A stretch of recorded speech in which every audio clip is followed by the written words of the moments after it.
व्यासपीठ व्यासपीठासमोरील सर्वच सन्माननीय, मगाशी सूत्रसंचालकांनी सांगितलं की मोडून पडला संसार तरी मोडला नाही कणा, पाठीवरती हात ठेवून नुसतं लढ म्हणा, ही कुसुमाग्रजांच्या कवितेच्या ओळी सांगितल्या. मी रायगडवरून आलो आहे. माझ्या रायगडच्या शाळेमध्ये मला वक्तृत्वात घडवणाऱ्या आणि माझ्या पाठीवर हात ठेवणाऱ्या इस्लामपूरच्याच थोरावडे मॅडम इथे समोर बसल्या. म्हणजे मी त्यांच्या बोटाला धरून वक्तृत्व स्पर्धांना जायचो. आज त्या व्याख्यान ऐकायला आहेत याचा मला आनंद आहे. थोरावडे मॅडम, थोरावडे सर, त्यांना मी पहिल्यांदा विनम्र अभिवादन करतो. राजाराम बापूंना विनम्र अभिवादन करतो. आणि मला तुम्हा सगळ्या इंजिनिअरिंगच्या मुलांची मानसिकता, आणि तुम्ही लक्षात आलं का, मी भर चांगण्यात बोलायला उभं राहिलो बरं का. म्हणजे हे इतकं असं तोंड दाबून बुक्क्यांचा मार असं आपण गंमत म्हणून म्हणतोय. म्हणजे एकीकडे वक्त्याचं कौतुक चालू असतं की वक्ते खूप मोठे आहेत, खूप छान बोलत आहेत, आणि दुपारी बोलायचं आहे, आणि त्यात श्रोते कोणते समोर आहेत, बक्षिसं दिसतात ना, त्यातल्या बऱ्याच जणांना बक्षीस असणार आहेत, किंवा त्यांचे रिलेटिव्ह, त्यांचे मित्र मैत्रिणी, असा सगळा ग्रुप आहे. आणि या सगळ्या पार्श्वभूमीवर माझं व्याख्यान बक्षीस आणि तुम्ही याच्यामधला तसा पाहायला गेलं तर अडथळा आहे बरं का. तो एक अडथळा आहे. कारण मी अगदी लहानपणी काय करायचो माहिती आहे का, असे 4-5 मुलं घेऊन जायचो लहान असताना, आणि कोणाचं व्याख्यान लाभलं ना की सांगितलेलं असायचं, टाळी दे रे तू. एकाने टाळी दिली की 4 कोपऱ्यात, तुम्हाला टाळीचं वैशिष्ट्य माहिती आहे ना, एकाने दिली की कडकडाट होतो. आणि तुम्हाला आता कसं बसवलं, मी मगाशी सरांना विचारलं की म्हटलं मध्ये बसलेत ते प्राध्यापक वर्ग आहेत का सगळे, म्हणे हां. तर ती संरक्षक व्यवस्था आहे ती. म्हणजे गॅदरिंगला वगैरे काही गडबड झाली तर इकडं पण तुम्हाला संरक्षण आहे आणि इकडेही संरक्षण आहे. तसं आमच्या वेळेस 4 कोपऱ्यात 4 असायचे, आणि मी जर टाळी वाजवली तर लक्षात येईल म्हणून मी मित्रांना कोपऱ्यात बसवलेलं असायचं. आणि मग मला एका ठिकाणचा तर प्रसंग आठवतो की टाळी दिली, वक्त्याचं एका भाषण चाललंय, मिनिटाला टाळी देत आहेत. आता आम्हाला वाटलं टाळ्यांचे 2 अर्थ असतात, माहिती आहे ना तुम्हाला. एक म्हणजे काय, खूप छान आवडतं आहे, आणि दुसरं आता बास करा. तर ती आम्ही सगळे बास करा या उद्देशाने टाळ्या वाजवत होतो. त्या वक्त्यांचं पुढचं वाक्य होतं, अर्थशास्त्रावर ते बोलत होते, अर्थविषयक काहीतरी. म्हणे मी अनेक विद्वानांसमोर हे मांडलं, कुणाला फारसं कळायचं नाही, पण तुम्ही इतके लहान असतानाही तुम्हाला कळतंय. मी थांबणार होतो, आता बोलतोच थोडं जास्त. तर तेवढी टाळी येईपर्यंत मी काही तुमच्यावर वेळ आणून देणार नाही. मला तुम्हाला संभाजी महाराज आवडीनं सांगायचं आहे, पण कॉलेजच्या मुलांमध्ये आहोत. पाडगावकरांची एक छोटीशी कविता सांगतो, काही ओळी. तुमच्या माझ्यामधलं अंतर कमी होईल, आणि मग एकदा श्रोता आपला झाला की त्याला जे त्याच्या डोक्यापर्यंत पोचवायचं ते आपण पोचवण्याचं मुख्य उद्देश काम करूया. मला सांगा, शेवटपर्यंत आवाज येतोय ना? शेवटपर्यंत. कविता अशी आहे, तुम्ही कॉलेजच्या आहात म्हणून पहिली कविता सांगतो. 16 वर्ष सरली की अंगात फुलं फुलू लागतात, जागेपणी स्वप्नांचे झोपाळे झुलू लागतात. आठवतं ना, तुमची माझी 16 जेव्हा सरली होती, होडी सगळी पाण्यानं भरली होती, लाटांवर बेभान होऊन नाचलो होतो, होडी सकट बुडता बुडता वाचलो होतो. तुम्हाला हे कळलं होतं, मला सुद्धा कळलं होतं, कारण प्रेम म्हणजे प्रेम असतं. तुमचं आणि आमचं अगदी सेम असतं. द्या टाळ्या द्या. काय आता टाळ्यांसाठी तर दिलंय. अजून एक कडवं ऐकू आणि मग संभाजी महाराजांकडे येऊ. 16 वर्ष सरली की अंगात फुलं फुलू लागतात. हे तर ऐकवलंच. आता पुढचं कडवं असं आहे त्यातलंच. मराठीतून इश्क म्हणून प्रेम करता येतं, उर्दूमध्ये इश्क म्हणून प्रेम करता येतं, व्याकरणात चुकलात तरी प्रेम करता येतं, कॉन्व्हेंटमध्ये शिकलात तरी प्रेम करता येतं. लव हे त्याचंच दुसरं नेम असतं. प्रेम म्हणजे प्रेम असतं. तुमचं आणि आमचं अगदी सेम असतं. आल्या उत्स्फूर्त टाळ्या आल्या. हा माझा सगळा सापळा आहे बरं का, लक्षात घ्या तुम्ही. तुम्हाला ऐकायची मानसिकता तयार करण्यासाठीचा सापळा आहे. पण मी प्रामाणिक आहे, जास्त वेळ तुम्हाला रखडवणार नाही. मला कल्पना आहे प्राईज डिस्ट्रीब्युशन आहे. काय आहे बघा, छत्रपती संभाजी महाराज खूप मोठा विषय आहे खरं. तो सगळा एका ह्याच्यात मांडायचा झाला तर शक्य नाही. मगाशी शामराव अण्णा, सावंत सर, कडोले सर आम्ही गप्पा मारत होतो तेव्हा मला सावंत सरांनी सांगितलं की व्याख्यान कसं असावं. ते मी सांगणार नाही त्यांनी काय सांगितलं व्याख्यान कसं असावं, कारण ते त्यांच्या आणि माझ्या आमच्यामध्येच येते. पण मी तसं नाही, पण थोडा प्रयत्न करीन. तर मी आधी एक सांगतो की जे जे संभाजी महाराजांचा इतिहास ऐकायला आले, एक लक्षात घ्या, अख्खं चरित्र मला 45 मिनिटं दिलीत बरं का. तेवढ्या याच्यात मला मांडता येणं शक्य नाही. मी माझा थोडासा भर कशावर असणार आहे सांगतो. जे तुम्हाला माहीत नाही, साधारणतः संगमेश्वरामध्ये शंभूराजांना पकडलं, ते तिथून, संगमेश्वर कोकणात आहे, तिथून बहादूरगडापर्यंत आणलं आणि त्यांचं बलिदान आहे. हा जो सगळा प्रवास आहे तो मांडण्याचा मी जास्त प्रयत्न करीन. हे मी तुम्हाला का सांगतोय, कारण नाहीतर व्याख्यान संपल्यावर काही जण म्हणतील अरे ते सुरुवातीचा तो पराक्रम वगैरे सगळा तो आहे, पण ते इतक्या 45 मिनिटात शक्य नाही. मी ओझरता येईल त्याच्याकडे, पण ही मानसिकता ठेवा. पुन्हा कधीतरी संधी मिळाली तर पहिल्यापासून आपण सगळं घेऊ. ठीक आहे, सुरू येतो. आता इतिहासात यायचं आहे. ज्यांच्याकडे विज्ञानातली यंत्र आहेत, मोबाईल, त्यांना त्याचं जरा तोंड दाबता आलं तर बघा. म्हणजे आपण घरामध्ये अंगावर घेऊन जसं सायलेंट ठेवलेलं असतं ना, तुम्हाला माहिती असेल, तसं काही करता आलं तर पहा. स्थळ आहे हिंदुस्थानच्या बादशहाचा दरबार. दरबाराची रीत अशी आहे, बादशहाच्या नजरेला नजर कोणी द्यायची नाही. बोलताना अदब बिघडायला नको म्हणून तोंडावर रुमाल बांधायचा आणि नजर खाली ठेवायची. अशा हिंदुस्थानच्या दरबारामध्ये त्या बादशहाच्या समोर, त्या आलमगिराच्या समोर 9 वर्षाचं एक बालक आहे, जे असं आत्मविश्वासानं उभा आहे. आणि औरंगजेब विचारतोय, त्या बालकाच्या कडेला एक तगडा मल्ल आहे. आणि औरंगजेब विचारतोय, मल्लयुद्ध खेळणार का? 9 वर्षाचं बालक आहे. अख्खा दरबार थरारलाय, कारण औरंगजेबाचा प्रश्न म्हणजे आज्ञा आहे. आणि मल्लयुद्धाचा शेवट हा कुणातरी एकाच्या मृत्यूनं होतो, आणि तो तगडा मल्ल, आणि हे तर 9 वर्षाचं बालक, कसं व्हायचं? अख्खा दरबार थररलाय. निश्चिंत आहे ते एकटं 9 वर्षाचं बालक. या प्रश्नाला औरंगजेबाच्या बरं, ते बालक कोणत्या अवस्थेत आहे? स्वतःच्या मुलखापासून 500 कोस दूर आहे. ज्याच्या पित्याला काही दिवसापूर्वी कैद केलंय, आणि त्या बालकाला विचारलंय मल्लयुद्ध खेळणार का? हिंदुस्थानच्या बादशहाच्या नजरेला नजर देऊन ते बालक उत्तर देत आहे, राजपुत्र आहे, राजाचा पुत्र आहे, बरोबरीच्या माणसांबरोबर युद्ध खेळतो, कोणा ऐऱ्या गैऱ्या बरोबर नाही. असं उत्तर देणाऱ्या त्या बालकाचं नाव होतं संभाजी शिवाजी भोसले, तुमचे आमचे मराठ्यांचे दुसरे छत्रपती, छत्रपती संभाजी महाराज. मंडळी विचार करा, वय वर्ष किती होतं? 9.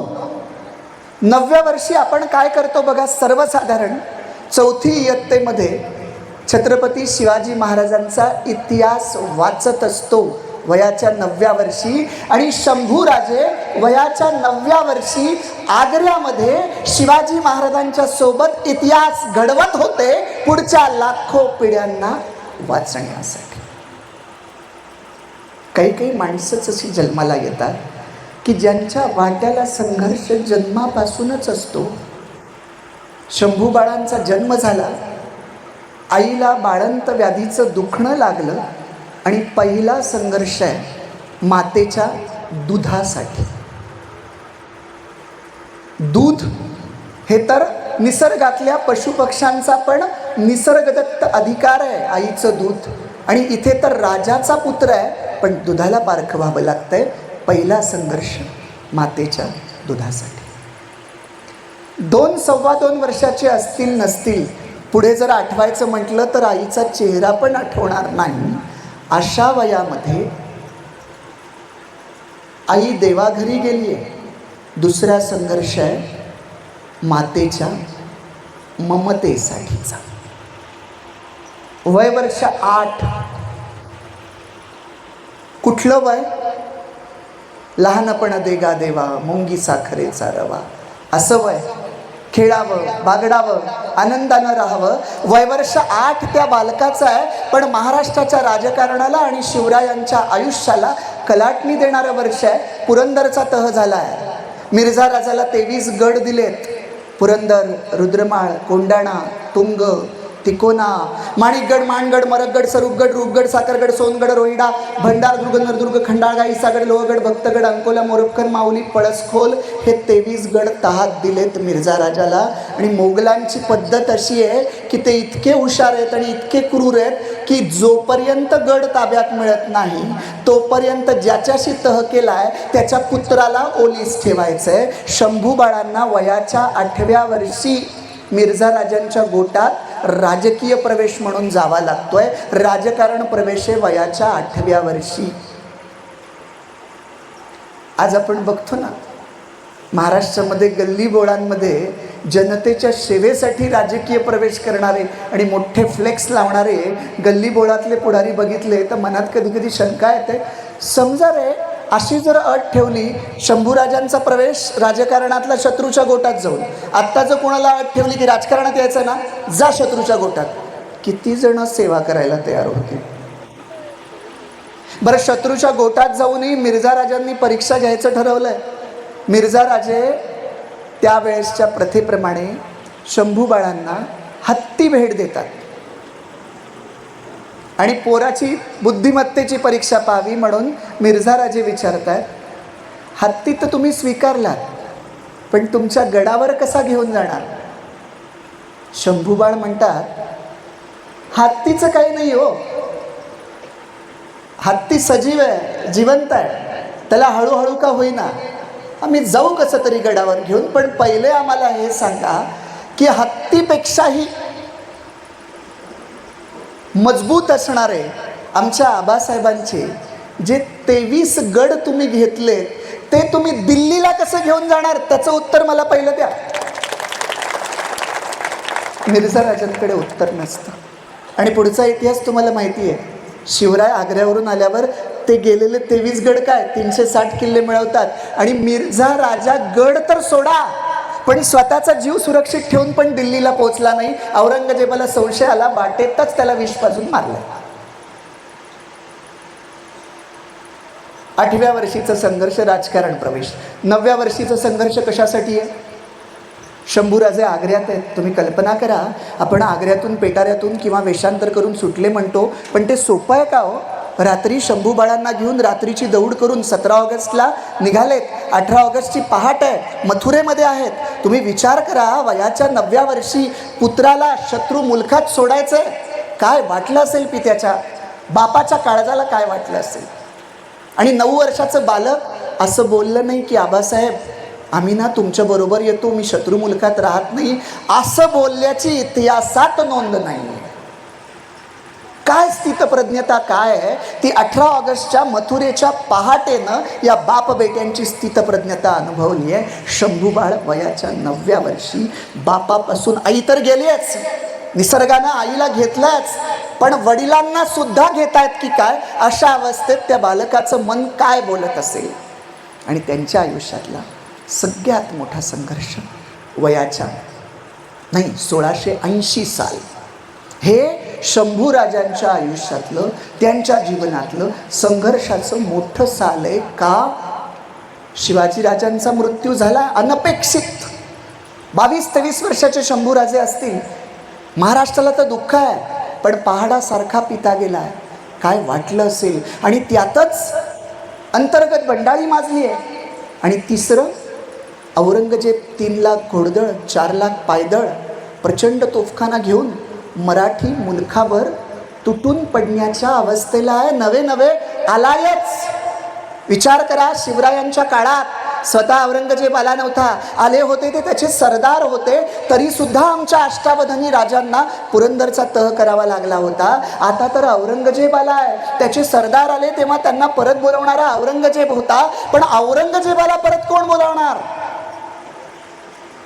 तुम्ही सहज कल्पना करून बघा, औरंगजेबाच्या इतक्या मोठ्या रेट्यापुढे एक 4-6 महिन्यात आमच्या शंभूराजांनी जर तलवार खाली टेकली असती तर ज्ञानबा तुकारामांचा आणि शिवरायांचा महाराष्ट्र कितीसा शिल्लक राहिला असता. पण तलवार टेकवायचं तर सोडाच, पण आमच्या शंभूराजांनी औरंगजेबाला डोक्यावरचा किमांश खाली टेकवायला लावला. कारण औरंगजेबाला वाटलं होतं 4-6 महिन्यात मी मराठी मुलूक घेईल, पण त्याला कळलं अरे शंभूराजा तर शिवाजी राजापेक्षाही जास्त तापदायक आहे. तो औरंगजेब चिडला, अस्वस्थ झाला आणि त्यांनी प्रतिज्ञा केली, जोपर्यंत मी काफर बच्चा संभाला पकडत नाही तोपर्यंत मी माझ्या डोक्यावर किमांश घालणार नाही. 8-9 वर्ष या सह्याद्रीच्या पठारावर, दऱ्याखोऱ्यांमध्ये पठारावर गुंड्या मस्तकासहित हिंदुस्थानच्या बादशहाला फिरायला लावणारा आमचा शंभूराजा किती पराक्रमी असेल याचा विचार करा.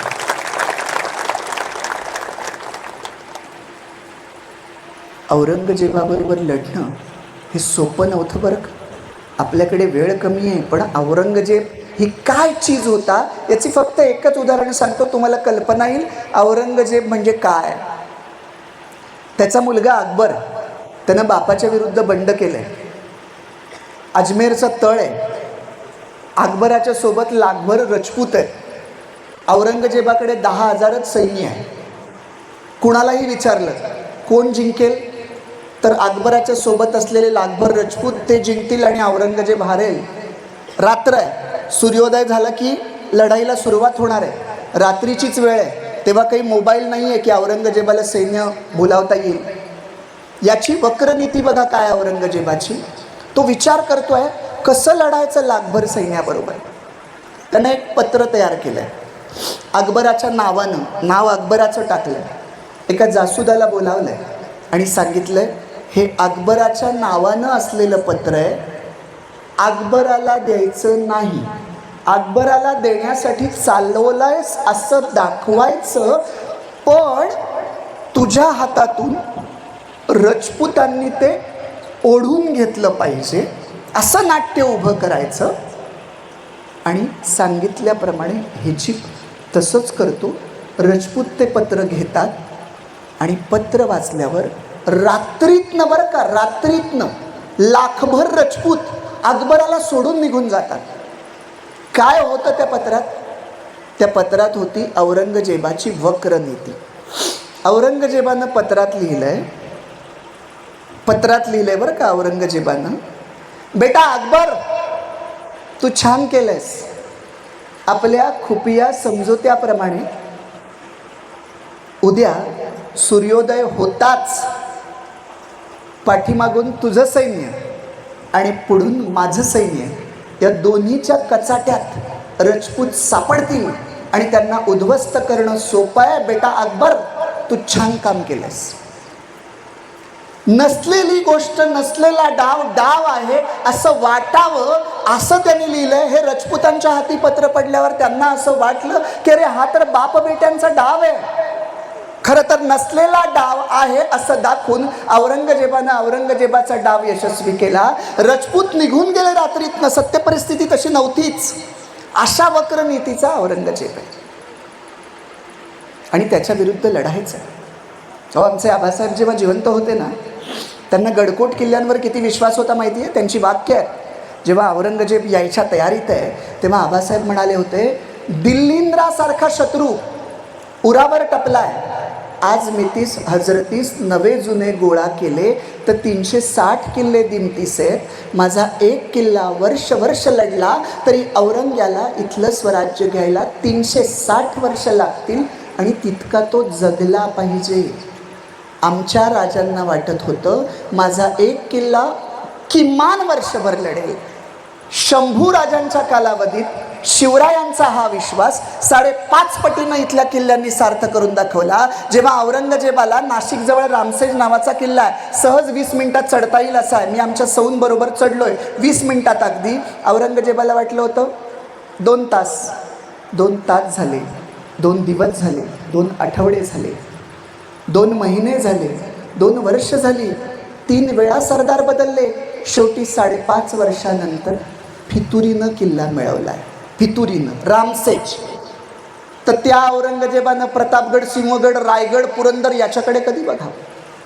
मंडळी, शंभूराजे एकेका वेळेस औरंगजेबाबरोबर लढत होते, त्याच वेळेस गोव्याचे पोर्तुगीज आहे. आता आपल्याकडे वेळ कमी आहे, पण तो कोंदिदो आलोवर जो फोंडाला वेढा घालायला आला होता त्याची अवस्था तर अशी केली आहे आणि गोव्यात अशी दहशत बसवले पोर्तुगीजांना की त्याच्यानंतर, त्या प्रसंगानंतर आत्तापर्यंतच्या पत्रात शिवाजी महाराजांचा उल्लेख शिवाजी महाराज असायचा, पण त्या दहशतीनंतर संभाजी महाराजांचा उल्लेख गोवेकर पोर्तुगीज पुढच्या प्रत्येक पत्रात छत्रपती संभाजी महाराज असं करायला लागलं. आणि किती दहशत! संभाजी महाराज सोडाच, मराठ्यांचा वकील जरी गोव्याला चाललाय असं कळलं तर त्याच्या स्वागतासाठी एक नौका सजवलेली असायची, कॅप्टन दर्जाचा अधिकारी असायचा, दिमतीला काही शिपाई असायचे, गोव्यामध्ये प्रशस्त घर घेतलेलं असायचं. हे कुणासाठी? मराठ्यांचा वकील जरी जात असेल तर, संभाजीराजे जात असेल तर काय अवस्था असेल. तिकडे पोर्तुगीजांना दहशतीत ठेवलं आहे, इकडे आमच्या रायगड जिल्ह्यात जंजिरा आहे. तो सिद्धी कशामुळे त्याची ताकद होती की तो जंजिरा समुद्रात आहे. समुद्रातून कसं जाणार? बाकीचे किल्ले दोर टाकले, वरती गेले, मिळवलं, हे सगळं मराठ्यांना माहिती होतं. समुद्रातून कसं जाणार? तोफा रोखलेल्या आहेत. आत्ताही तुम्ही जंजिऱ्याला गेलात तर जाईपर्यंत दरवाजा दिसत नाही. त्यामुळे त्याची ती ताकद समुद्र होता. शंभूराजांनी तर रामसेतूप्रमाणे ती जी खाडी आहे, ते जे अंतर आहे, ते बुजवण्याचा प्रयत्न सुरू केला आहे. आणि इकडे कल्याणकडे हसन अली खान आला म्हणून ते अर्धवट सोडून शंभूराजांना जावं लागलं. पण सिद्धीची नांगी अशी मोडली ना की त्यांना परत शंभूराजांच्या विरुद्ध काही जास्त गडबड केली नाही. डच आहेत, फ्रेंच आहेत. अहो विचार करा, आत्ता सरांनी सांगितलं की ते तामिळी प्रदेशात जाऊन आलेत. शंभूराजे किती आघाड्यांवर लढतात तुम्ही कल्पना करा. बऱ्हाणपूर कुठे आहे? तुम्ही छावा पिक्चरमध्ये बघितली असाल, बऱ्हाणपूर लुटलं जात आहे, अगदी बहादूरपरापर्यंत जाऊन लुटलं आहे. औरंगाबाद अस्थिर केलं आहे. बऱ्हाणपूर म्हणजे औरंगजेबाची लाडकी शहरं, बऱ्हाणपूर आणि औरंगाबाद. विश्वसुंदरीच्या गालावरचा तीळ म्हणून बऱ्हाणपूरकडे पाहिलं जात होतं आणि औरंगाबाद, बऱ्हाणपूर अस्थिर करून टाकलं आहे. स्वतः बरं का, घोड्यावर स्वतः त्या मोहिमेत आहेत. बऱ्हाणपूर कुठे? पार अगदी रावेर खानदेशच्या त्या भागात. गोवा इकडचं टोक बघा, ही 2 टोकं. तामिळनाडू त्रिचनापल्ली, आता मला इथल्या दिशा लक्षात नाहीत पण त्रिकोण आहे हा. त्रिचनापल्ली अगदी कावेरीच्या खोऱ्यात सुद्धा घोडी घातली. एक सहज विचार करून बघा, जो राजा इतक्या मोहिमांवर स्वतः आघाडीवर आहे, असं नाही सरदारांना पाठवलं आणि आपण मागे बसलोय, स्वतः आघाडीवर आहे, घोड्यावर दौड करतोय, त्या राजाच्या आयुष्यात मदिरा आणि मदिराक्षीच्या नादी लागायला वेळ तरी शिल्लक असेल का? साध्या कुठल्या मंडळाचं अध्यक्षपद आपल्या हाती आलं तर घरचे आपल्याला म्हणतात घरचं खाऊन लष्कराच्या भाकरी किती भाजणार, आपल्याला वेळ नसतो. शिवरायांच्या हिंदवी स्वराज्याचं राजेपद समोर आहे आणि कडवे शत्रू आहेत. मदिराक्षीच्या नादी लागायला वेळ तरी कसा असेल? आणि आम्ही आरोप तरी काय केले हो? अगदी झरझर सांगतो काय काय आरोप केले. आमचा पहिला आरोप असा आहे की रायगड उतरून रात्री अपरात्री शंभूराजे कुणातरी मंत्र्याच्या मुलीला भेटायला रायगडाच्या पायथ्याशी यायचे. ते मंत्री कोण आजपर्यंत इतिहासात त्या नावाचा निश्चित उल्लेख सापडत नाही. आता कल्पना करा, ज्यांना शिवराय माहिती आहे त्यांना हे माहिती आहे की शिवरायांच्या गडाची व्यवस्था अशी असायची की सूर्योदय झाला की गडाचे दरवाजे उघडले जायचे, सूर्यास्त झाला की गडाचे दरवाजे बंद केले जायचे. मग कुणीही आला तरी दरवाजे उघडायचे नाहीत. त्या हिरकणीला पवित्र कारणासाठी, बाळाला दूध पाजण्यासाठी, बाळाकडे जाण्यासाठी, या पवित्र कारणासाठी सुद्धा किल्लेदार दरवाजा उघडत नाही. तर शिवाजीराजे रायगडावर असताना शंभूराजांना रात्री अपरात्री कुणा परक्या स्त्रीला भेटण्यासाठी दरवाजे उघडले जातील. आणि जर किल्लेदारानं असं केलं तर शिवराय त्याचे हात कलम करायचे ठेवतील का? हा विचार आम्ही केला पाहिजे. बरं, आम्ही काय दाखवलं रायगडाच्या पायथ्याशी? गोदावरीची समाधी दाखवली, जी शंभू चरित्राशी जोडली. आता इतिहास संशोधनांती असं सिद्ध झालंय की ती समाधी गोदू नावाचं पात्रच नाही, ती लोककथा आहे. आता असं सिद्ध झालंय की सवाई माधवराव पेशव्यांची पत्नी यशोदाबाई हिचा गडावर मृत्यू झाला, किल्लेवाडीच्या परिसरात अंत्यविधी झाला आणि तिथे त्यांची समाधी आहे यशोदाबाईंची. गोदावरीचा काही संबंध नाही. पन्हाळ्याच्या पायथ्याशी आम्ही अशीच समाधी दाखवली आणि थोरातांची कमळा म्हणून शंभूपात्राला, शंभू चरित्राला आम्ही जोडलं. आता सिद्ध होत आहे की बाळाजी विश्वनाथ चाल करून आला तेव्हा त्याच्या विरुद्ध यशवंतराव थोरात लढला, त्यात यशवंतराव थोरातांचा मृत्यू झाला. त्यानंतर त्यांची पत्नी गोडाबाई सती गेली. थोरात घराण्यानं या दोघांचं स्मरण म्हणून मंदिर उभं केलं आणि आतमध्ये त्यांची मूर्ती उभी केली आणि आजपर्यंत आम्ही ती थोरातांची कमळा म्हणून शंभू चरित्राला जोडत राहतो. मंडळी, वेगवेगळ्या म्हणजे आरोप आणि खंडन याच्यावर व्याख्यान होईल, पण मी तुम्हाला जसं म्हटलं, मला शेवटाचा प्रवास तुम्हाला सांगायचा आहे. विचार करा, तो औरंगजेब जो आला आहे तो 1685 पर्यंत इथं लढला. त्याला कळतंय हे ताब्यात येत नाही. तो आदिलशाहीकडे गेला आहे, कुतुबशाहीकडे गेला आहे. ज्या मराठेशाहीच्या अगोदरच्या शाळा आहेत, एक एक वर्षात त्या शाळा आतमध्ये घातल्यात खिशात आणि परत आला आहे. आता त्याला कळलं आहे मराठी मातीमध्ये जसं ही त्यागाची भूमी आहे, तसंच या भूमीमध्ये पाणी जर घातलं तर फुटीरतेची बीजंसुद्धा लवकर कोंबवरती काढायला लागतात. आणि आता त्यानं साम दाम दंड भेद नीती याचा उपयोग सुरू केला आहे आणि त्यातच शंभूराजांचे उजवा हात मराठ्यांचे सेनापती हंबीरराव मोहिते वाईजवळ सर्जाखानाबरोबर लढत असताना छातीला तोफ गोळा लागतो आणि मृत्यू पावताय. मराठ्यांचा सेनापतीचा आधार तुटतो. आता शंभूराजांना माहिती आहे ही शेवटची लढाई आहे औरंगजेबाशी विरुद्ध, आर या पार. त्यामुळे रायगडावर शंभूराजे विचार करतायत आपले कुठले गडकोट किल्ले सुरक्षित ठेवायचे. आणि तेवढ्या विशाळगडावरून कवी कलशांचा खलिता आलाय. संभाजीराजे खलिता वाचतायत आणि एरझारा घेतायत. येसूबाईंना कळतंय काहीतरी गंभीर आहे खलित्यात. येसूबाई विचारतात काही गंभीर आहे का? शंभूराजे म्हणतात हो, खबर तुमच्या माहेराकडची आहे, शृंगारपुरात काहीतरी गडबड आहे. येसूबाईंच्या पायाखालची वाळू सरकायला लागते.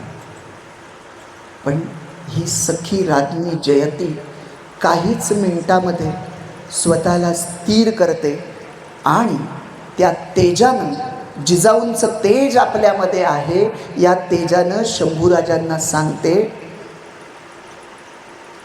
धनी, आपण आबासाहेबांच्या स्वराज्याचे पायीक आहोत.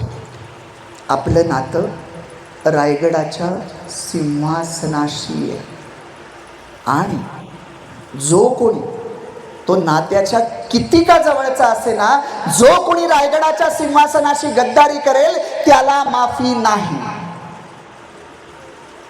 शंभूराजांना जी येसूची चिंता वाटत होती, येसूबाईंनी तर धीरोदात्तपणे स्वतःची बाजू मोकळी केली आहे, तरी शेवटचा प्रयत्न म्हणून शंभूराजे कवी कलशांना पत्र लिहितात आणि सांगतात, शिर्क्यांच्या परगण्यात जाऊन समजवण्याचा प्रयत्न करा. कवी कलश जातात, लढाई होते, कवी कलशांना पळवून लावलं जातं.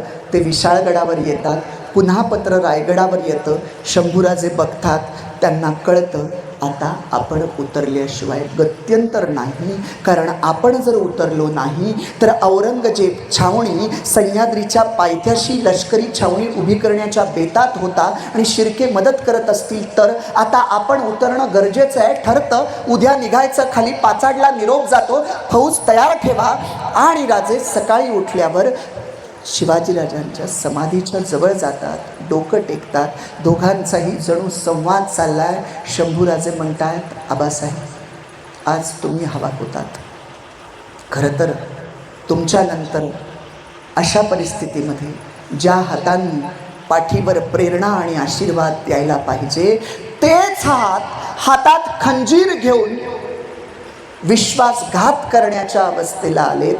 आज तुमची आठवण येते. तुम्ही हवे होता, पण आबासाहेब तुम्ही आहातच. या रायगडच्या झुळकीमध्ये आहात, या सह्याद्रीच्या कडेकपारीमध्ये आहात, रायगडाच्या खड्यामध्ये तुम्ही आहात आणि तुमचा आशीर्वाद माझ्या पाठीशी आहे याची मला जाणीव आहे. आबासाहेबांच्या समाधीचं दर्शन घेऊन शंभूराजे निघालेत. आज जणू रायगड त्यांच्याशी बोलतोय. रायगडावरचा खडानखडा त्यांना सांगतोय की राजे, रायगड सोडू नका, रायगडावर तुम्ही सगळ्यात सुरक्षित आहात. पण दुसरं मन म्हणतंय नुसती स्वतःची सुरक्षितता महत्वाची नाही, राज्य सुरक्षित राहिलं पाहिजे. येसूबाई पंचारतीनं ओवाळतात. शंभूराजे म्हणतात, येसू तुला मी तुझ्या आयुष्यात किती सुख दिलं माहीत नाही, तू कधी कोणता हट्टही केला नाहीस, पण आज तुझ्याकडे एक गोष्ट मागतो, देशील? दिलं म्हणून म्हण. येसूबाई हो म्हणतात. आणि तेव्हा शंभूराजे म्हणतात, येसू आयुष्यात कितीही कठीण प्रसंग आला, कितीही, तरीसुद्धा आबासाहेबांच्या सिंहासनाशी तडजोड करायची नाही. साक्षात तुझ्या कुंकवाचा प्रश्न निर्माण झाला तरी सुद्धा. आणि तोपर्यंत शंभूराजे गड उतरायला लागलेत. येसूबाईंना कळेना की आजच कुंकवाविषयी का राजे बोललेत, त्यांना काही विचारावं. तोपर्यंत जणू शंभूराजांनी अर्धा गड उतरलेला असतो, खाली फौज तयार असते. घोड्यावर बसलेत. आपल्या शंभूराजांचा उल्लेख लंडनच्या दरबारानं वॉरलाईक प्रिन्स असा केलाय, सदा युद्ध सन्मुख असलेला योद्धा. आणि हा वॉरलाईक प्रिन्स जेव्हा घोड्यावर बसतो ना, तेव्हा घोड्याला सुद्धा माहिती असतं कोणत्या वेगात जायचं आणि कोणत्या दिशेनं जायचं. पण आज का कोणास ठाऊक टप्प्याटप्प्यावर गेल्यावर शंभूराजे मागे वळून वळून रायगडाकडे पाहतात. एक कोणती तरी अदृश्य शक्ती रायगडापासून आपल्याला दूर घेऊन चालले की काय. एखाद्या लेकरानं आईच्या कमरेला मिठी मारलेली असावी आणि त्या लेकराला कुणीतरी लांब ओढावं, मग त्या लेकराला जसं वाटावं तसं शंभूराजांना वाटत असतं. ते टप्प्याटप्प्यावरून रायगडाकडे बघत असतात. आता असा एक टप्पा आलाय की जे मागे वळून बघतायत, पण रायगड दिसत नाही. धुक्यामध्ये रायगड हरवलाय.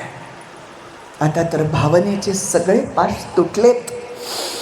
आता वॉरलाईक प्रिन्सची नजर फक्त ध्येयावर आहे, कारण पाठीमागे रायगड हा धुक्यात अदृश्य झालाय. आणि आता शिर्क्यांच्या परगण्यात राजे शिरलेत. समजुतीनं घेण्याचा प्रयत्न केलाय, पण तलवार चालवावी लागली आहे. अर्धे शिर्के मारले जातात, अर्धे औरंगजेबाला जाऊन मिळतात. तिथेच शंभूराजांना खबर मिळतीये पन्हाळ्यावर काहीतरी गडबड झाली, न्यायदेवता पलटते की काय. आणि पन्हाळा कुठे आहे? स्वतः कराडपासून मोगलांची औरंगजेबाची फौज कोल्हापूरपर्यंत आहे. कोल्हापुरात मुकर्रब खान 25,000ची फौज घेऊन तळ मांडून बसलाय. आणि अशा वेळी पन्हाळा इतका महत्वाचा आहे की तिथे जर काही गडबड झाली असेल तर खाली कोकणात आक्रमण व्हायला वेळ लागणार नाही. म्हणून शंभूराजे खरं तर शिर्क्यांच्या परगण्यातच जाणार होते, पण तिथून पन्हाळ्यावर येत आहेत. त्यांचे विश्वासाचे मलोजी बाबा आहेत, त्यांना सोबत घेत आहेत. पन्हाळ्याला फेरफटका मारतायत, त्यांना सावधगिरीच्या सूचना करतायत. आणि अशा एका ठिकाणी येत आहेत की समोर कोल्हापुरात मुकर्रबची फौज दिसतेय. शंभूराजे मलोजी बाबांना विचारतायत, काय बाबा, हा मुकर्रब कधी बघतो का पन्हाळ्याकडं? तेव्हा बाबा म्हणतात, स्वतःच्या पांढऱ्या मिशीवर हात फिरून, त्यानं किती का बी येळा बघना पन्हाळ्याकडं, पण जोपर्यंत हे म्हातार हाड जिवंत हाय ना, तोपर्यंत मुकर्रबच काय, त्याच्या बापाला बी पन्हाळा मिळायचा नाही. सगळ्या सावधगिरीच्या सूचना केल्यात. शंभूराजे निघालेत, विशाळगडाला आलेत. बुरुजाचं काम आहे, स्वतः जातीनं ते पूर्ण करून घेतलंय. अर्जोजी यादव आणि गिरजोजी यादव यांच्या वतनाचे तंटे आहेत. त्यांना सांगितलंय की आज रात्री मी संगमेश्वरात आहे, उद्या सकाळी या, तिथे तंटे मिटू. शंभूराजे रात्री संगमेश्वरात आहेत. इकडे औरंगजेबाच्या गुप्तचर खात्याकडे काही निरोप मिळाले. त्यांनी मुकर्रब खानाला कळवलंय की संगमेश्वरात मोजक्या फौजेनिशीच आहे. मुकर्रबच्याही गुप्तचर यंत्रणेकडनं त्याला ती खबर गेलेली आहे. आणि मंडळी, आता स्थळ आहे पन्हाळा, ठिकाण आहे कोकण दरवाजा, वेळ आहे रात्रीची. पन्हाळ्यावरच्या मेटकऱ्यांना याची कल्पना आहे. मुकर्रब कोल्हापुरात आहे, आमचे शंभूराजे संगमेश्वरात आहे.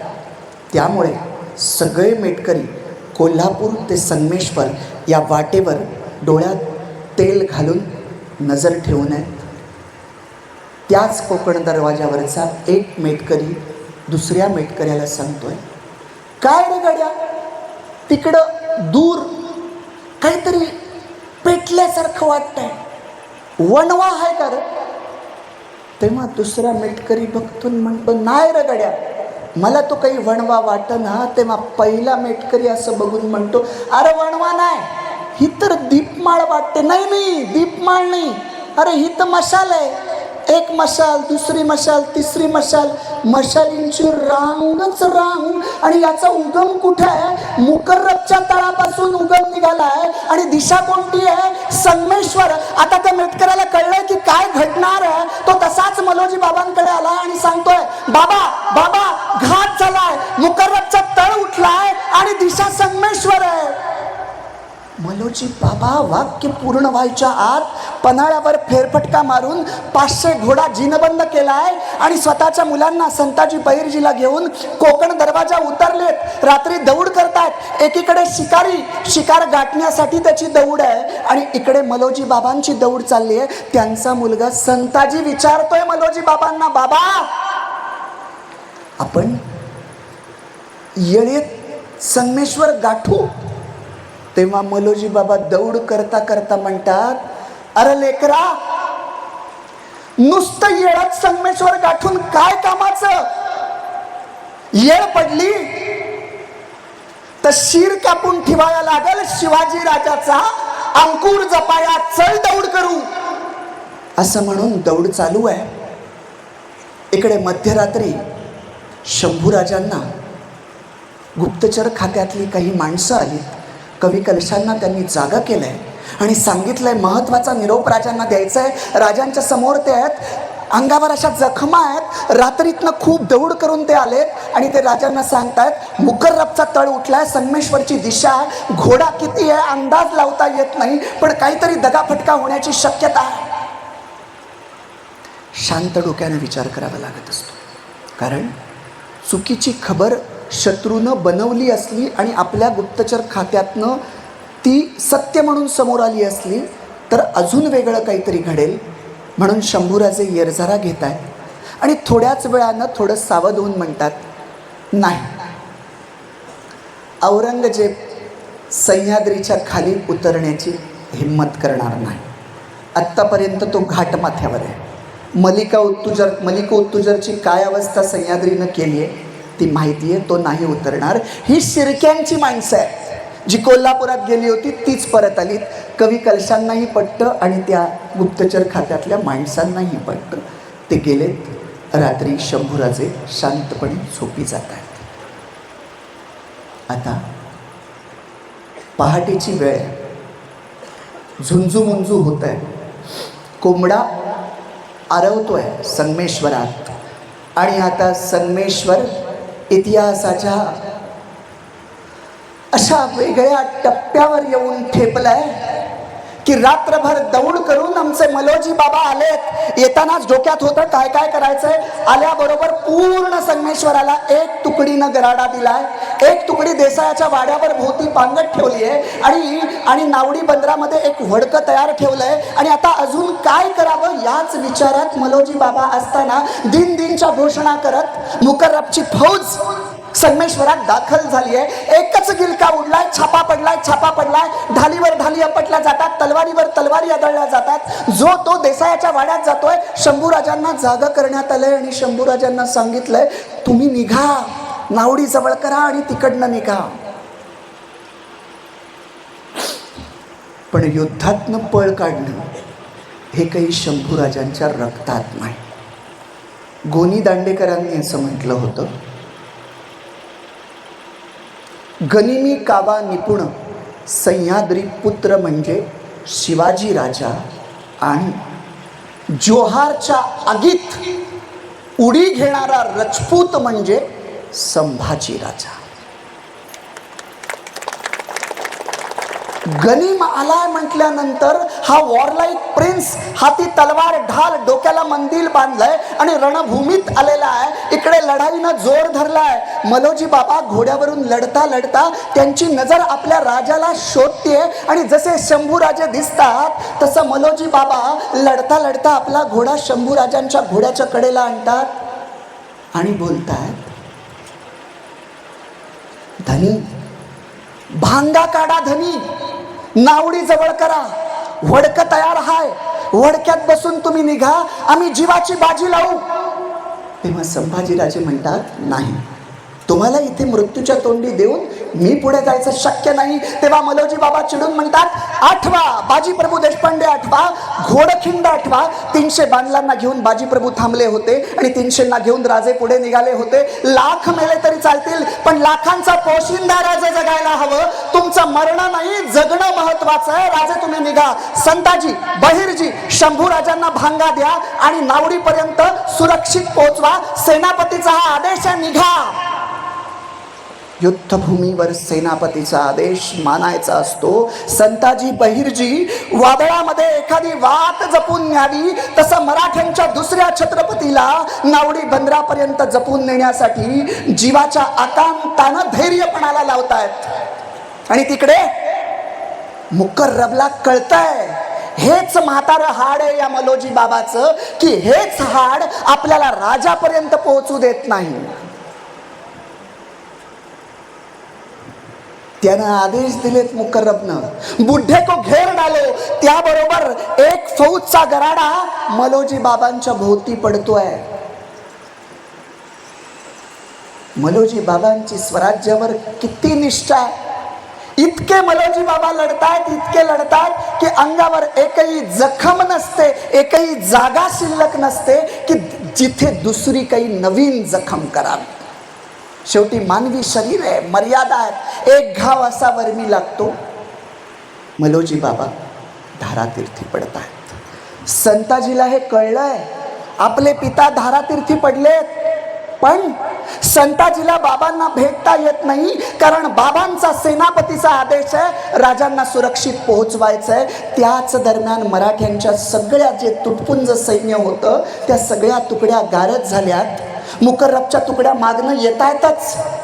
आता जिवंत आहेत 5 जण, संताजी, बहिर्जी, खंडोबल्लाळ, कवी कलश, संभाजीराजे. संताजीनं आणि बहिर्जीनं, खंडोबल्लाळनं भांगा देत देत शंभूराजांना असं नावडी बंदर दिसावं इथपर्यंत आणलंय. आता दिसतंय बंदरामध्ये हुडकं तयार आहे. तेव्हा शंभूराजे संताजी, बहिर्जी, खंडोबल्लाळला म्हणतात की आपण 2 भाग करू. तुम्ही चिपळुणाकडे चला, फौजेला जागं करा, सावध करा, आणि आम्ही आता काय पोचतोयच. ते ऐकेनात, पण म्हणतात, लेकरांनो आता भावनेत गुंतू नका. सगळे सापडलो तर रायगडावर इशारा मिळणार नाही. तुम्ही तिकडच्या वाटेनं जातात. तिघेही गेले. कवी कलश आणि शंभूराजे नावडी बंदरात आलेत. आता वडक्यात बसण्यासाठी उतरणार आणि आजूबाजूला बघतायत तर अख्खं नावडी बंदर गनिमानं येरगाटलंय. शंभूराजांना आणि कवी कलशांना कळून चुकतं.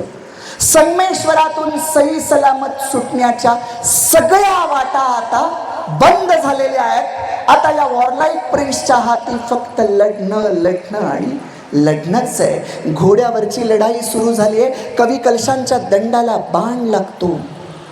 कवी कलश खाली पडत आहेत. शंभूराजे घोड्यावरनं खाली उतरत आहेत. बाण काढायचा प्रयत्न करतायत. कवी कलश म्हणतायत, राजन आप फौरन निकल जाइए. शंभूराजे म्हणतात, मैत्रीचा हा सर्ग सोबत पुरा करू. आता जमिनीवरच्या लढाईला सुरुवात झाली. कवी कलशांना तर कैद केलंय.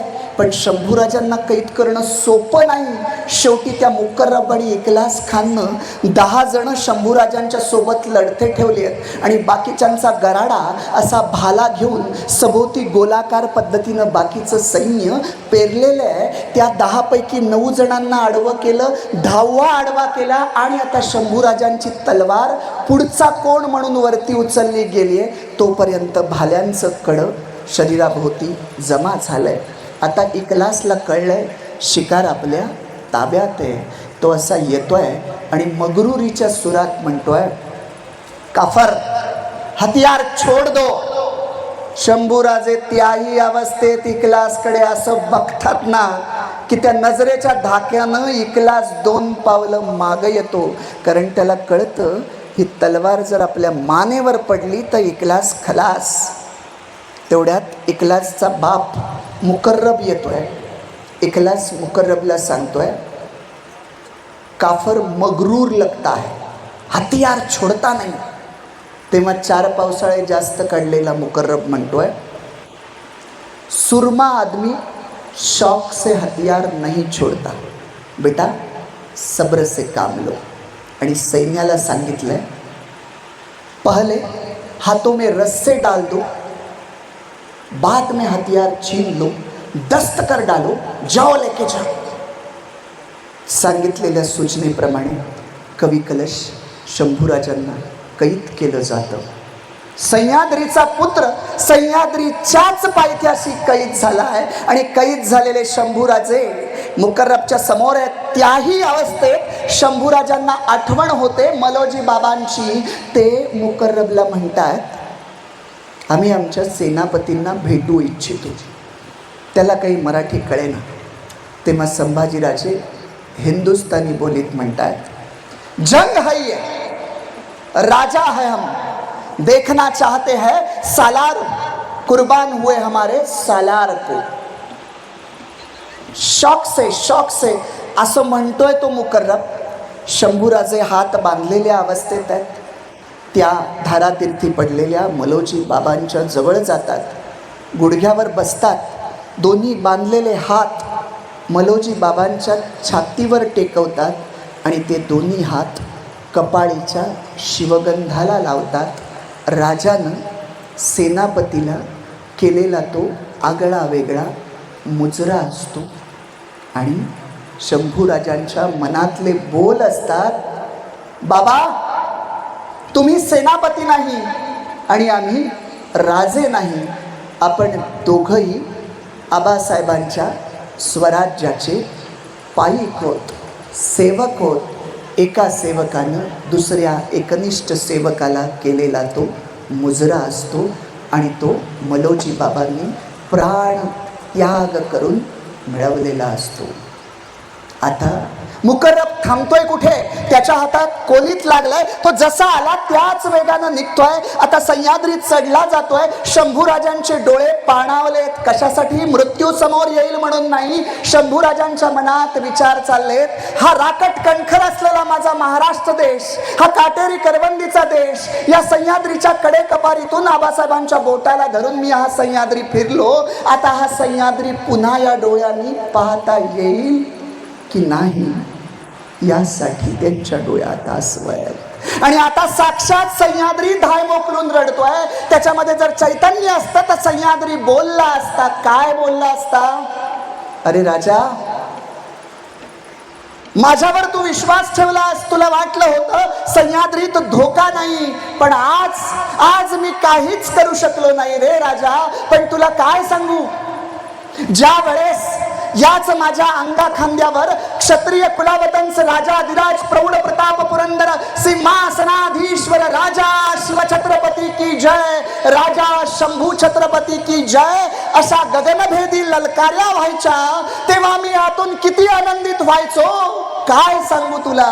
पण आज कोणता काळा दिवस आलाय की माझ्याच पायथ्याशी तुला कैद होते, आमच्या राजाला कैद होते. तुझा किती माझ्यावर विश्वास होता की सह्याद्रीत दगाफटका होणार नाही. पण राजा, मी तरी काय करू रे? आमच्याच माणसांनी दगा दिला. त्या औरंगजेबाला या घाट वाटा काय माहीत, मलकापूर बाकीच्या ठिकाणी फौज तयार आहे, या घाट वाटा आम्हीच कोणीतरी दाखवल्या. राजा मला माफ कर. तिकडे औरंगजेबाला कळलंय की शंभूराजाला पकडलं गेलंय, त्याला विश्वास बसत नाहीये. त्यानं वरती सगळ्यांना आदेश दिलेत की मुकर्रबला येऊन मिळा आणि सेनेचा सागर तयार करा. मलकापूर 32 शिराळ्यामध्ये उठाव होण्याचा अगदी प्रयत्न झाला, पण तो अपयशी झाला. पुढे वडूज, बारामती असं करत करत 3-4 फेब्रुवारीला छापा पडलाय. 14 फेब्रुवारीला शंभूराजांना बहादूरगडावर आणलंय. राजानं राजाशी राजासारखं वागलं पाहिजे, पण औरंगजेब ते विसरला. धिंड काढली गेली आणि 15 फेब्रुवारीचा दिवस आहे. औरंगजेब समोर सिंहासनावर आहे, समोर युद्ध कैदी आहेत. त्याला विश्वास वाटत नाही की संभाजी राजा माझ्या मुकर्रबनं पकडला असेल. विश्वासच वाटत नाही. कसं ओळखावं? औरंगजेब धूर्त आहे. एकदा नजरेला नजर मिळवतो. शंभूराजे असे ताठ उभे आहेत. 22-23 वर्षापूर्वी आग्र्याच्या दरबारात राजाचा पुत्र आहे, राजपुत्र आहे, बरोबरीच्या माणसांबरोबर युद्ध खेळतो. ही वाक्य त्या नजरेतनं ऐकली होती. औरंगजेबाला नजरेला नजर मिळवल्यावर कळतं, होय हा शंभू राजाच आहे. तो इतका आनंदी झाला आहे की तो सिंहासन सोडून खाली येतो आणि गुडघ्यावर बसतोय. विचार करा, आदिलशाह आणि कुतुबशाह जेव्हा हारले, औरंगजेबानं त्यांना कैद केलं, तेव्हा आदिलशाह कुतुबशाह कैदी बनून स्वतःच्या जीवनाची याचना करतायत. आणि इथे बादशाह कोण आहे? हिंदुस्थानचा. आणि तो गुडघे टेकून बसलाय. हे दृश्यच इतकं वेगळं आहे की शंभूराजे कवी कलशांना म्हणतायत, काय कवीजी, काही कवन सुचतंय का? तेव्हा कवीजी म्हणतात, यावन रावण की सभा में शंभू बंद्यो बजरंग, लहू लसत सिंदूर सम खूब खेल्यो रणरंग, जो रवि छवि लखत ही खद्योत होत बदरंग, तू तप तेज निहार के तखत तेजो अवरंग. याचा मराठी थोडक्यात अर्थ असा, रावणाच्या सभेमध्ये हनुमानाला जसं बांधून उभं केलं होतं, तसं हे राजन तुला या रावणाच्या सभेत उभं केलंय. हनुमानाच्या अंगावर शेंदूर जसा शोभून दिसत होता, तसं हे राजन रणामध्ये युद्ध खेळल्यामुळे तुझ्या अंगाला ज्या जखमा झाल्यात, त्यातून जे रक्त येतंय ते शेंदुराप्रमाणे तुला शोभून दिसतंय. आणि सूर्यासमोर काजव्याचा प्रकाश फिका वाटावा, तसं तुझ्या तेजासमोर हिंदुस्थानचा बादशाह फिका पडलाय आणि तो त्याचं सिंहासन सोडून खाली आलाय. तू तप तेज निहार के तखत तेजो अवरंग. इखलास खान सांगतोय शंभूराजांना, हिंदुस्थानच्या बादशहाला ताजीम द्या. शंभूराजे ताठ उभे आहेत. मराठी माणसानं हे 2 प्रसंग आयुष्यात लक्षात ठेवावे. एक 12 मेचा शिवरायांचा प्रसंग आग्र्याच्या दरबारातला, एक वेळ आम्ही मौत पत्करू पण अपमान नाही. आणि दुसरा हा की साक्षात मृत्यू समोर उभे असतानाही आमचे राजे झुकत नाहीयेत. औरंगजेबाला कळतं संभा काही झुकणार नाही. तो शांत आहे. 15 फेब्रुवारी गेलाय, एक दिवस मोकळा सोडलाय. 17 फेब्रुवारीला रुहल्ला खानला पाठवलंय पुन्हा संभाजीराजांकडे. औरंगजेबानं रुहल्ला खान विचारतोय, गडकोट किल्ल्यांच्या चाव्या देतो का? आमच्यामधले कोण कोण गद्दार आहेत? आणि कदाचित हा प्रश्नही असावा विचारलेला, कदाचित, निश्चित पुरावे नाहीत. धर्म बदलतो का? शंभूराजांनी अशा काही तीव्र पद्धतीनं हे तिन्ही प्रश्न भिरकावून लावले की रुहल्ला खान आता परततोय औरंगजेबाकडं. विचार करतोय की औरंगजेबाची अदब तर बिघडली जाणार नाही. आपण काय उत्तर दिलं हे जसंच्या तसं कसं सांगावं, ती कशी तीव्रता कमी करता येईल. सौम्य शब्दात त्यानं औरंगजेबाला नकार कळवलाय. औरंगजेब धूर्त आहे, त्याला कळलंय काय उत्तर असावं. त्याच ठिकाणी औरंगजेबानं सांगितलंय, संभाच्या डोळ्यामध्ये सळई फिरवून त्याला नवी दृष्टी द्या. पहिला प्रयोग त्याच्या मित्रावर करा. का? कारण मित्राची अवस्था बघितल्यानंतर त्या माणसाला काय वाटेल. कवी कलशांचे डोळे उखडले जातात, जीभ तोडली जाते आणि त्यानंतर 17 फेब्रुवारीला संभाजीराजांचे डोळे काढले जातात, जीभ तोडली जाते. आणि 17 फेब्रुवारीपासून अनंत यातनांना सुरुवात झाली. अनंत यातनांना. पण तरीसुद्धा हे आपण म्हणत नाही, त्या औरंगजेबाचे चरित्रकार आहेत ईश्वरदास नागर खफीखान. ते म्हणतात की शंभू राजा इतका स्वाभिमानी होता, इतका स्वाभिमानी होता की इतका छळ चालू असतानाही वेदनेचा एकही हुंकार नाही. अन्न त्याग केलाय. 3 मार्चला छावणी बहादूरगडावरून भीमा कोरेगाव वडू बुद्रुकच्या प्रांतात आलेली आहे. आणि आता 11 मार्चचा दिवस आहे. दुपारीच कवी कलशांना ठार मारण्यात आलेला आहे. आणि आता रात्री अमावस्येच्या फाल्गुनी अमावस्येच्या रात्री शंभूराजांना मारलं जाणार आहे याची कल्पना सगळीकडे आहे. भीमेच्या काठावर एका लाकडी स्तंभाला शंभूराजांना अडकवण्यात आले. 4 जल्लादी हातात कुऱ्हाड आणि वाघनख घेऊन तिथं थांबली आहेत. सूर्यास्त झालेला आहे. अंधार वरती पांघरत चाललाय. भीमामाई शांतपणे वाहतीये. रातकिड्यांचा आवाज येतोय. जल्लादी वाट बघतात की औरंगजेबाचा आदेश कधी येईल. अजून आदेश येत नाहीये. तो छावणीत औरंगजेब आहे, अस्वस्थ आहे. तो विचार करतोय, काय मिळवलं मी? काहीच हाती आलं नाही. संभा झुकलाच नाही. पण भले भले मृत्यूच्या वेळी झुकतात. औरंगजेबाला वाटतं की तो संभा जर आज झुकला तर तो माझा खरा विजय असेल, नाहीतर त्याचा मृत्यू झाला तर तो मरून सुद्धा जिंकेल. म्हणून स्वतःचा शेवटचा जिंकण्याचा केविलवाना प्रयत्न करण्यासाठी औरंगजेब निघालाय. भीमेच्या काठी आलाय. झप झप झप झप पावलं टाकत तो पुढे जातोय. भीमामाई तर त्याला पाहून उसळायचीच बाकी आहे. भीमामाई आतून म्हणते, आज जर निसर्गाचं बंधन मला नसतं तर उसळी घेऊन तुला जलसमाधी दिली असती औरंगजेब त्या लाकडी स्तंभाच्या तिथे आलाय. वधस्तंभ नाही बरं का, हा वध हा उल्लेख कधीच होता कामा नये संभाजीराजांच्या बाबतीत. ते हौतात्म्य आहे. त्या लाकडी स्तंभाला शंभूराजांना बांधलंय आणि औरंगजेब म्हणतोय, गडकोट किल्ल्यांच्या चाव्या कोण कोण गद्दार, धर्म बदलतो का, जीवदान देतो. शंभूराजांची जीभ तुटली, डोळे नाही आहेत, पण तरी सुद्धा ते देह बोलीतून बोलतायत. जणू ते औरंगजेबाला सांगतात. काय सांगतात? जा रे औरंग्या, मराठी मातीचा नाद करायचा नाही, मराठी माणसाचा नाद करायचा नाही. औरंगजेबाला कळलंय की संभा काही झुकणार नाही. तो अस्वस्थ आहे. तो शेवटी चिडून म्हणतो, अरे तुम्ही मराठी माणसं कोणत्या मातीची बनली आहेत रे? इतके दिवस तुझा अनन्वी छळ केला तरी तू झुकत नाही. आणि तिकडे तुझी बेगम आहे, माझ्या जुल्फिकार खानानं रायगडाला वेढा दिलाय, तिचं कुंकू साक्षात धोक्यात आहे, तरी सुद्धा ती झुकत नाही. अरे तुम्ही माणसं कोणत्या मातीची बनलेत रे? तुम्ही मराठी माणसं कोणत्या मातीची बनली आहेत? तेव्हा शंभूराजे जणू त्याला सांगतायत, अरे तुला इथल्या मराठी मातीचा अंदाज येणार नाही. तुला काय कळणार मराठी माती? तू स्वतःच्या सख्या 37 नातलगांच्या रक्तानं तुझं सिंहासन सजलेलं आहे. आमच्याकडे कोण आहे? आमच्याकडे सामान्य सैनिक शिवा नावी आहे. आमच्याकडे बाजीप्रभू देशपांडे, तानाजी मालुसरे, मुरारबाजी देशपांडे यांसारखे सरदार आहेत. आमच्याकडे प्रतापराव गुजर, हंबीरराव मोहिते यांसारखे सेनापती आहेत. आणि तुला पाहिजेच असेल तर तुझ्या मुकर्रबला विचार, संगमेश्वरात आमचे मलोजी बाबा कसे लढलेत. या स्वराज्यासाठी सामान्य सैनिकापासून सैनिक, सरदार, सेनापती इथपर्यंत त्याग आहे. आणि आज या मातीसाठी सगळ्यात मोठा सर्वोच्च त्याग राजाचा ही माती पाहणार आहे. या माती समोर सगळे समान आहेत. राजा मोठा असतो म्हणून त्याचा त्यागही मोठा. तुला काय कळणार इथली मराठी माती? तू सख्या नातलगांच्या रक्तानं तुझं सिंहासन सजवलंस. तू सख्या नातलगांचं रक्त घेतलंस.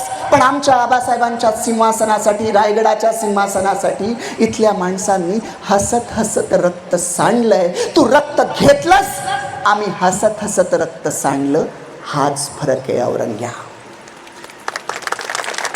आता औरंगजेबाला कळलंय काही उपयोग नाही. त्यानं सांगितलं जल्लादींना जल्दी करो. त्याबरोबर 2 जल्लादी शंभूराजांच्या पाठीमागे आलेत. वाघनख पाठीच्या मणक्यामध्ये खोवलीत. 2 जल्लादी पुढे आलेत. वाघनख छातीच्या पिंजऱ्यात खोवलेली आहेत. आणि झाडाची साल सोलावी तसं शंभूराजांचं शरीर सोललं जात आहे. पण वेदनेचा एकही हुंकार नाही. कसं शक्य आहे? कसं शक्य आहे? मंडळी, नखशिकांत, नायिका भेद, भूतभूषणम आणि संगमेश्वराच्या बैठकीत 7 शतक सारखा आध्यात्मिक ग्रंथ पुरा करणाऱ्या शंभूराजांना त्या मृत्यूच्या वेळी शरीर सोडलं जात असताना आठवत असतील गीतेतले श्रीकृष्णांचे बोल. कोणते? नैनम छिद्दंती शस्त्राणी नैनम दहती पावकः. आत्म्याला शस्त्र तोडू शकत नाही, अग्नी जाळू शकत नाही, वायू शुष्क करू शकत नाही, कारण आत्मा अमर आहे. औरंग्या, तू माझ्या शरीराचे तुकडे तुकडे करशील, पण तुला माझ्या आत्म्याचे तुकडे करता येणार नाहीत, कारण आत्मा अमर आहे. मंडळी, बालपणी मल्लयुद्धाबरोबर युद्ध करण्याचं नाकारलं ते शंभूराजांचं बालसुलभ धैर्य होतं. तरुणपणात औरंगजेबाच्याच मुलाला अकबराला आश्रय दिला ते तारुण्यातलं उद्दामपणाचं धैर्य होतं. आणि नंतर 8-9 वर्ष 5 शत्रूंबरोबर तितक्याच धैर्यानं शंभूराजे लढले. हे वीराचं धैर्य होतं. आणि वेदनादायी मृत्यू समोर असताना सुद्धा मराठी स्वराज्यासाठी ज्यांनी अत्यंतिक वेदनादायी हौतात्म्य स्वीकारलं ते हुतात्म्याचं धैर्य होतं. शंभूराजांचा आत्मा या क्रमानं विकसित होत गेला आणि हुतात्म्याचं धैर्याच्या ठिकाणी येऊन तो आत्मा मुक्त झाला. आत्मा जरी मुक्त झाला तरी औरंगजेबानं शरीराचे हाल सोडले नाहीत. शरीराचे तुकडे तुकडे केले, मस्तक बाजूला केलं आणि आता भीमेच्या काठी औरंगजेबाचं सैन्य, मोगली सैन्य त्या भाल्याच्या टोकावर मस्तक रोवून जणू जुलूस साजरा करताय. हे भीमेच्या काठी चाललंय. आणि आमची भीमामाई, की ज्या भीमेच्या काठी क्षात्र तेजाच्या मराठी मुलखातल्या अनेक पिढ्या घडल्या, ती भीमा, भामा आणि इंद्रायणी जणू एकमेकाला मिठी मारून रडतायत, कारण शिवपुत्र संभाजीच्या बलिदानाची गाथा समोर घडते आणि ही विटंबना समोर पाहायला लागतीये नाईलाजाने. पण तेवढ्यात त्या मस्तकातला रक्ताचा एक थेंब भीमेच्या पात्रात पडतो. तशी भीमामाई पुलकित होते, कारण हे रक्त हुतात्म्याचं रक्त असतं, संभाजी राजांचं रक्त असतं. त्या रक्तामध्ये इतकी ताकद आहे की आता त्या पाण्याला इतकं तेज प्राप्त झालंय की हे भीमेचं पाणी साध्या साध्या चिमण्यांच्या ओठी जेव्हा आता लागेल ना, तेव्हा त्या साध्या साध्या चिमण्यांना सुद्धा गरुडांचे पंख फुटतील. हे पाणी काठावरच्या साध्या झाडा झुडपांना काटेरी जेव्हा पोहोचलं जाईल तेव्हा त्याला त्रिशूलाचं तेज प्राप्त होईल. आणि आता हे पाणी मराठी मुलखातल्या अशक्त माणसानं सुद्धा प्यायलं तर त्याच्या अंगी 100 हत्तीचं बळ येईल. मंडळी, शंभूराजांचे डोळे औरंगजेबाने उघडले, पण तो मराठ्यांचं हिंदवी स्वराज्याचं स्वप्न उखडू शकला नाही. औरंगजेबानं शंभूराजांचे बाहू तोडले, पण त्यानं मराठ्यांचं बाहुबल कमी झालं नाही. औरंगजेबानं शंभूराजांचे पाय तोडले, पण मराठ्यांची आगेकूच कमी झाली नाही. शंभूराजांचं मस्तक तोडलं, पण हिंदवी स्वराज्याचा मुकुट तो औरंगजेब भेदू शकला नाही. आता या भीमामाईनं तिच्या काठावर घडलेली ही हुतात्म्याची गाथा आता स्वतःच्या वाहण्याबरोबर मराठी मुलकात अशी पसरवली.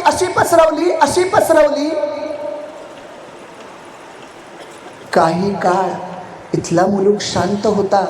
औरंगजेबाला तेच वाटत होतं, तुमच्या राजाची ही अवस्था केली आहे, आता कोणी तलवार हाती धरणार नाही. पण शंभूराजांच्या बलिदानानं महाराष्ट्राला बलिदान दिलं आणि गांधील माशांच्या पोळ्यावर दगड मारल्यानंतर त्या माशा जशा अंगावर घोंगावून येतात तसं राज्य नाही, राजा नाही, खजिना नाही, तरी हे मराठे लढतात आणि इतके लढतात की एक दिवस औरंगजेबाची कबर याच मराठी मातीत खणावी लागली, पण त्याला मराठ्यांचं राज्य जिंकता आलं नाही. याची दोनच कारणं होती. एक म्हणजे छत्रपती शिवाजी महाराजांची प्रेरणा आणि दुसरं म्हणजे छत्रपती संभाजी महाराजांचं मराठ्यांच्या दुसऱ्या छत्रपतीचं भीमेच्या काठी झालेलं हौतात्म्य. हीच दोन कारणं आहेत की ज्याने मराठी मुलूक राजा नसताना औरंगजेबाची कबरखानेपर्यंत लढत राहिला. त्याला माती, त्याला त्याच्या देहाला माती याच मातीनं दिली. एका कवीची कविता आहे, पोवाडा आहे. देश धर्म पर मिटने वाला शेर शिवा का छावा था, महापराक्रमी परम प्रतापी एक ही शंभू राजा था. तेजपुंज तेजस्वी आंखें निकल गई पर झुका नहीं, दृष्टि गई पर राष्ट्रोन्नति का दिव्य स्वप्न तो मिटा नहीं. मृत्यूनंतर प्रत्येकाच्या शरीराची मातीच होते हो. मृत्यूनंतर प्रत्येकाच्या शरीराची मातीच होते. मातीत मरणारे अनेक असतात, पण मातीसाठी मरणारे कमी असतात. या सह्याद्रीच्या कडेकपारीतील मराठी मुलखातल्या मराठी माणसावर जेव्हा जेव्हा मातीसाठी मरण्याची वेळ येईल तेव्हा तेव्हा वडू बुद्रुकच्या जंगलात भीमेच्या काठी शिवाजी महाराजांच्या हिंदवी स्वराज्यासाठी ज्यानं वयाच्या अवघ्या 32व्या वर्षी धीरोदात्तपणे मृत्यूला कवटाळलं, त्या माझ्या शंभूराजाचं चरित्र आणि चारित्र्य अखंड मराठी माणसासाठी प्रेरणा देत राहील.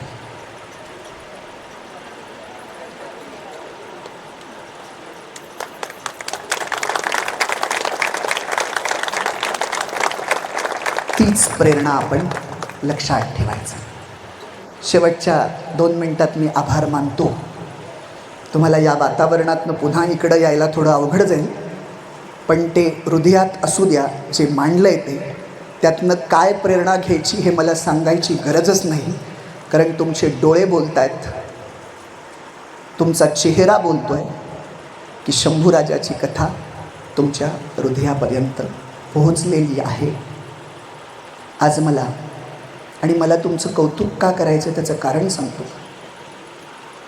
मी मध्यंतरीच्या गेल्या 2 महिन्यात कॉलेजच्या पारितोषिक वितरणांना अनेक ठिकाणी गेलो आहे, पण वक्त्याचा कस लागतो. मुलं स्थिर होतच नसतात. मला आज भीती अशी होती की त्या ठिकाणी विषय वेगवेगळे असायचे. जगणं सुंदर आहे, वेगवेगळे राहायचे. ते समजा आपलं व्याख्यान पडलं तर काही फरक पडत नाही, वेगळे विचार आहेत.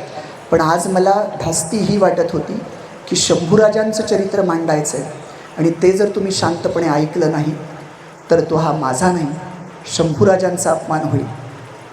काय करावं, त्यात भर दुपार आहे. पण तुमच्या सगळ्यांना धन्यवाद अशासाठी की तुम्ही आम्ही शिवाजीराजे आणि संभाजीराजे यांच्या रक्ताचे पाईक होत. म्हणूनच आजही तो इतिहास आमच्या मनात, आमच्या डोळ्यात, आमच्या हृदयात रोमात जिवंत आहे.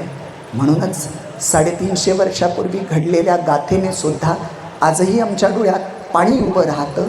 हीच आमची मराठी माणूस असल्याची खूण आहे आणि आम्ही स्वतःला भाग्यवान समजलं पाहिजे की इतिहासाचा असा हा गौरवशाली परंपरा आम्हाला लाभली आहे. त्यामुळे जेव्हा जेव्हा महाराष्ट्राची घडी विस्कटते असं जरी वाटलं तर यावर श्रद्धा ठेवायची की हा शिवशंभूंचा महाराष्ट्र आहे. तो कधीच असा नाही. इथे शौर्य आहे आणि त्याची घडी पुन्हा व्यवस्थित होत असते. हाच आमचा महाराष्ट्र आहे. आज मला तुम्ही तुमच्या प्राईज डिस्ट्रीब्युशनसाठी बोलवलं त्याबद्दल मनापासून आभार. आमच्या शामराव अण्णांचं तर माझ्यावर प्रेम आहे. ते कायम सांगतात इकडून कधीही व्याख्यानाला गेलात की माझ्याबरोबर चहा घ्यायचा, पेटनाक्याला थांबायचं, बँकेत कधीही जाता येता भेटायचं. असं इस्लामपूरबरोबर नातं आहे. मगाशी जसं मी म्हटलं तसं आमच्या थोरावडे मॅडम, थोरावडे सर या माझ्या शिक्षक. म्हणजे कसं हे छान आहे बघा. मी नेहमी म्हणतो मॅडम तिकडे शिकवायला होते आमच्या रायगड जिल्ह्यात. त्यांनी मला प्रेरणा दिली. निवृत्त होऊन त्या इथं आल्यात आणि त्याच मातीमध्ये तिथून घडलेला विद्यार्थी तुम्हाला प्रेरणा द्यायला येतोय. असं हे सर्कल असतं. सावंत सर, मगाशी आपण म्हटलं होतं व्याख्यान किती करावं, पण ते जरी लांबलं असलं तरी त्याचा इफेक्ट आहे. आणि सरांनी मगाशी खूप परंपरा चांगली सांगितली तुमच्या कॉलेजची आणि ती कृतीतनं दिसली हो. म्हणजे तुमचे डोळे मला असं सांगतायत की त्या वातावरणातून कोणी बाहेर यायला बघत नाही. नाहीतर दर ठिकाणी काय होतं माहिती आहे का, चला आटपा प्राईज डिस्ट्रीब्युशन घ्यायचं आहे, चला पटापट असं त्या वक्त्याच्या पाठीमागं असलं की तो काही करू शकत नाही. पण मला तुमचे चेहरे आणि डोळे सांगतायत काही नाही. म्हणजे गाथा 350 वर्षापूर्वी घडली आहे, पण ती आत्ता आमच्या समोरून घडून गेली आहे. अशा सगळ्या ह्याच्यात तुम्ही शांतपणे आहात. खूप बोलायचं असतं, पण तुम्ही आवर्जून मी तुम्हाला सांगेल, यूट्यूबला प्रशांत देशमुख सर्च केलं की माझी वेगवेगळी व्याख्यानं आहेत. चॅनल सर्च करा, वेगवेगळी व्याख्यानं तुम्हाला सापडतील.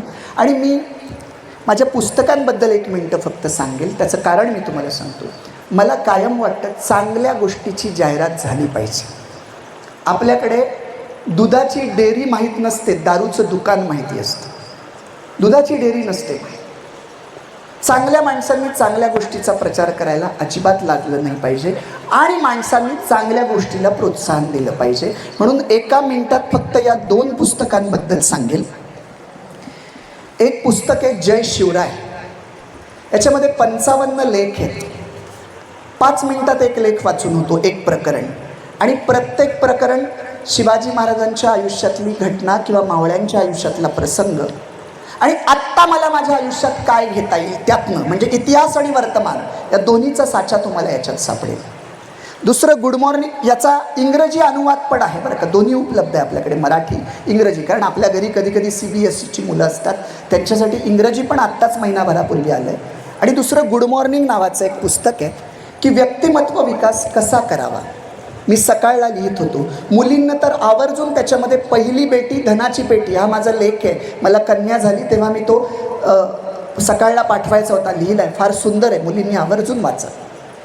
आणि एकच विनंती, मला नुसतं पुस्तक तुमच्यापर्यंत जावं असं नाही. काही जण व्याख्यान चांगलं झालेलं असतं, एका दमात पुस्तक घेतात, रविवार सुट्टी मिळाली की सगळं वाचून काढतात, पैसे फिटले म्हणतात. तसं नका करू. तुम्हाला स्त्रियांना माहिती असेल, लोणचं मुरणं असतं बघा. या पुस्तकात 55 प्रकरणं आहेत. रोज एकच प्रकरण वाचा, 5 मिनिटात वाचून होईल. सकाळी वाचा, आपापल्या कामाला जा. दिवसभर फक्त त्या शिवाजी महाराजांच्या त्या प्रकरणावर विचार करा, चिंतन करा आणि ते गुण माझ्यात कसे येतील यावर दिवसभर विचार करा. 2 महिन्यात एक पुस्तक, दुसरं 2 महिन्यात, 4 महिन्यात तुमच्या आतमध्ये पुस्तक झिरपलेलं असेल. कुणी म्हणेल हावराटासारखं आम्हाला सगळं वाचावं वाटलं, ते एकदा वाचून काढा, पण नंतर रोज एक पुस्तक. असं जर तुम्ही केलं, विश्वास नांगरे पाटील सरांची प्रस्तावना आहे, डॉक्टर जयसिंगराव पवार सरांचं पत्र पण आहे. आता मी माझीच काय म्हणजे माझ्याबद्दलच काय जास्त सांगू, पण मला आवर्जून सांगायचं आहे, हे पुस्तक तुम्हाला इथे आमचा सागर, इथे या बाजूला तिथे गाडी उभी आहे, त्याच्या पाठीमागे सागरनं स्टॉल लावला आहे. माझी विनंती आहे, तुम्ही आवर्जून ते पुस्तकं बघा. मराठीत पण आहे, इंग्रजीमध्ये पण आहे. आणि मला नंबर आहे त्याच्यावर, आवर्जून कळवा तुम्हाला पुस्तकं कशी वाटतायत. माझं म्हणणं आहे, एक वेळ एखादा ड्रेस कमी शिवला तर चालेल, पण तुमच्या हाती पुस्तक येऊ द्या. माझंच असं नाही, कुणाचंही वाचा, पण येऊ द्या. सागर, काही अडचण आली तर मला सांग, सागर तिथे असेल. आणि आता तुमच्या प्राईज डिस्ट्रीब्युशनच्या मध्ये मी थांबत नाही. तुम्हा सगळ्यांचं मनापासून आभार मानतो. आणि एकदा टाळ्या का जोरदार, मला आज अपेक्षितच नव्हतं प्राईज डिस्ट्रीब्युशनच्या आधी